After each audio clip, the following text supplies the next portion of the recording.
Welcome to The Explainer. Today we're going to dig into a really fascinating analysis of a classic text, Psalm 107. And we're going to uncover this powerful, repeating pattern that's kind of hidden in its structure, and it might just change the whole way you read it. So the psalm kicks right off with this huge call to action. Give thanks. It's a big declaration, right? Be grateful for God's goodness, for his enduring, steadfast love. Now, you'd probably read that and think, okay, this is the starting point of the whole argument. But what if that's completely backwards? What if the writer isn't starting his argument here at all, but actually ending it?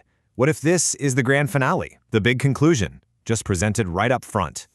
See, this idea totally reframes the entire text. It's not just a song, it's a lesson.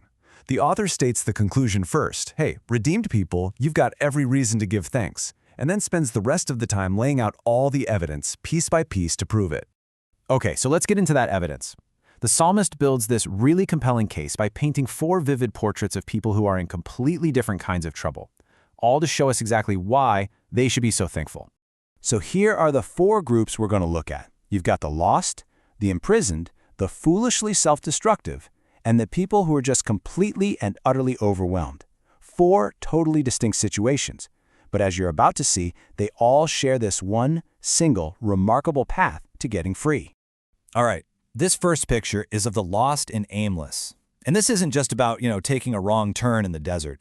It represents this deep state of spiritual desperation. They're looking for purpose, for a city to dwell in, a place to belong, but they're coming up empty, and it's literally draining the life out of them. And boom, right here in the very first example, we see the engine that drives the entire psalm. When they hit rock bottom, what do? They take one action. They cry out for help.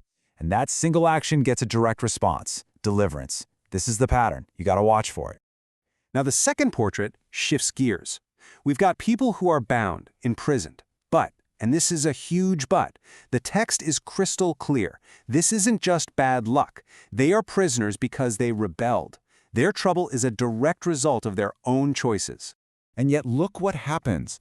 The pattern holds firm. Even though they totally got themselves into this mess, what do? They cry out. And the response isn't a lecture, it's not an I told you so, it's liberation. He brings them out of the darkness and just shatters their chains. Portrait number 3 gets even more intense. These people are straight up called fools. Their willful, deliberate sin has led them to total self-destruction. They're so deep in it, so full of despair, that they're wasting away, knocking on death's door.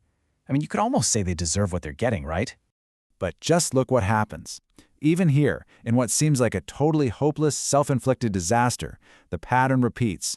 They cried out. And God's response is so specific and powerful, it says he sent out his word and healed them, literally pulling them back from the edge of their own destruction.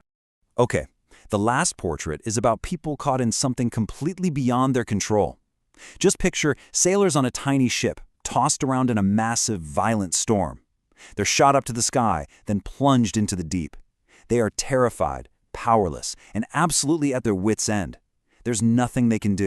And for the 4th and final time, we see that same universal response. In their absolute terror, what do? They cry out. And the God who can rescue us from our own internal messes also has command over the external chaos. He makes the storm be still, bringing in impossible peace to a situation that was completely out of control. So we've just looked at 4 very different kinds of problems, but the solution has been stunningly, incredibly consistent every single time. And this brings us to the common denominator, the central thesis of the entire psalm. So this is it.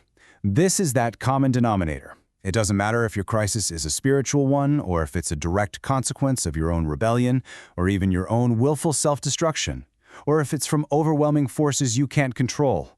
The way out is exactly the same. And this table, well, it just lays out the pattern so clearly. It doesn't matter what the plight is, wandering, being chained, suffering, being overwhelmed, the action is always the same. They cried to the Lord. And guess what? The result is always the same. He delivered them. So after laying out all of this evidence, the psalm doesn't just end there. It circles all the way back to give us one final instruction on what we're supposed to do with this powerful pattern we've just seen unfold. And here it is. The final verse actually defines wisdom for us. And true wisdom, it turns out, isn't about being clever or knowing a bunch of stuff.